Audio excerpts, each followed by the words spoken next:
Welcome to my YouTube channel learning with dignity. My name is Garima. आज हम करेंगे class 8 Hindi NCERT दूरबा का 18वां पाठ। आओ पत्रिका निकालें। ये इस किताब का आखिरी पाठ है और बाकी अन्य जितने भी पाठ हैं उनकी प्लेलिस्ट मैं आपको डिस्क्रिप्शन बॉक्स में दे दूँगी, तो आप वहाँ से सारे पाठ देख सकते हैं। तो चलिए ये पाठ शुरू करते हैं। पाठ शुरू करने से पहले मैं आपको बता दूं कि इस पाठ में पत्रिकाएं बच्चे कैसे छापें इसके बारे में बताया गया है। बहुत से बच्चों को लेखक बनने का शौक़ होता है। अपना नाम पत्रिका में जब देखते हैं तो उन्हें बड़ी खुशी होती है। बड़े होकर वो अपने नाम की किताब भी छपवाना चाहते हैं और ये कोई बुरी बात नहीं बल्कि बहुत अच्छी बात है। लेकिन इन सब चीज़ों के लिए तैयारी की आवश्यकता होती है। काम कोई भी हो, चाहे खिलाड़ी बनने का, चाहे कलाकार बनने का या किसी प्रतियोगिता में हिस्सा लेने का, हर कार्य के लिए तैयारी आवश्यक है। उसी प्रकार से लेखक बनने के लिए भी तैयारी की आवश्यकता है। दुनिया के अधिकतर बड़े लेखकों ने अपनी पत्रिकाएं निकाली हैं और तुम भी अपनी पत्रिका निकाल सकते हो। इसके लिए बाज़ार से रूलदार कागज़ ले आओ। रूलदार यानी जिन पे लकीरें खिंची हों। अपने भाई बहनों से, स्कूल व मोहल्ले के साथियों से, मोहल्ला यानी जो आस पड़ोस के बच्चे हों उनसे बातचीत करो। उनसे कहो कि पत्रिका आप निकालने जा रहे हो, तो वो अपनी पत्रिका में कुछ भी लिख सकते हैं, जैसे कुछ कविताएं, कहानियाँ, कोई लेख, चुटकुले, ये सब जो उनको आता हो, इस तरह की अपनी कोई भी रचना वो उस पत्रिका के लिए दे सकते हैं। जब सारी रचनाएं इकट्ठी कर लो तो उसको साफ साफ हाथों से रूलदार कागज़ पर लिख लो, या फिर अपने किसी साथी से जिसकी हस्तलिपि बहुत अच्छी हो उससे लिखवा लो। हस्तलिपि होती है राइटिंग। अगर कोई ड्राइंग या पेंटिंग बनाना चाहे तो उसी साइज़ के बिना रूल वाले कागज़ पर उससे बनवा लो। फिर रचनाओं के बीच बीच में उसको लगा दो और इससे उसको खूबसूरती दे दो। पत्रिका को खूबसूरत बनाने के लिए उसका जो मोटा कागज़ होता है, जो ऊपर का कवर होता है, उसे रंगीन कागज़ से सजा दो। अपनी पत्रिका का कुछ नाम रख लो। हर पृष्ठ पर यानी पन्नों पर नाम डाल दो। शुरू में एक सूची बना लो कि किस पृष्ठ पर तुम्हें कौन सी रचना लिखनी है।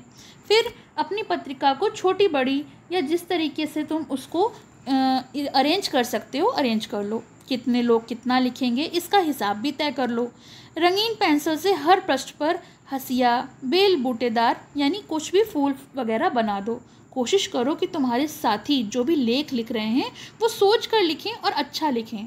जो ना लिख पाए वह दूसरे किसी लेखक की रचना लिखे, लेकिन किसी की चोरी ना करे।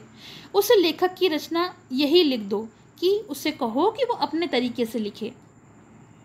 अपनी पत्रिका निकालने के लिए तुम 5 बातों का ज़रूर ध्यान में रखो। पहला, हिज्जे दुरुस्त हों, यानी जो बोलने का तरीका है या जो शब्द हैं वो अच्छे होने चाहिए। भाषा व्याकरण में अशुद्धियाँ ना हों। किसी बड़े को पहले दिखा सकते हो, यानी अपने अध्यापक को या घर में किसी बड़े से आप सलाह ले सकते हो। दूसरा, अपनी लिखी मौलिक रचना को लेख, कहानी, कविता जो कुछ भी हो पहला स्थान दो। दूसरे के प्रिय रचना को दूसरा स्थान दो और चोरी की रचना बिल्कुल नहीं। लिखने लिखाने से पहले यदि साथी लेखक चाहते हों तो उनसे बात कर लो। क्या लिख रहे हैं उस पर साथ मिलकर विचार कर लो। इससे बहुत अच्छा रहता है कि 1 से 2 लोगों के विचार जब उसमें आते हैं तो उसमें काफ़ी ज़्यादा सुधार आता है। तुम अपनी पत्रिका निकाल रहे हो अतः संपादक होने का घमंड बिल्कुल मत करो, बल्कि अपने लेखकों को प्यार करो, उन्हें आदर सम्मान दो। कमज़ोर रचना को ठीक करना हो तो उन्हें बता दो। 5वां, पत्रिका लिखावट और सजावट जितनी खूबसूरत बना सकते हो बनाओ। इससे तुम्हारी पत्रिका बहुत सुंदर बनेगी और सबको पसंद भी आएगी। जब तुम्हारी पत्रिका सिलसिलाकर तैयार हो जाए तो सारे लेखक साथियों को इकट्ठा करो और यदि माँ चाय पकौड़े की जुगाड़ कर दे तो फिर तो क्या कहना। पत्रिका के अंत में कुछ पृष्ठ कोरे छोड़ना ना भूलना। इस पर अपने माता पिता, अध्यापक और आसपास के कुछ छोटे बड़े लेखक हों तो उनसे राय लेकर उनकी राय लिखवा लो। फिर स्कूल खुलने से अपने अपने शिक्षकों को भी दिखाना, उनकी राय लिखवाना।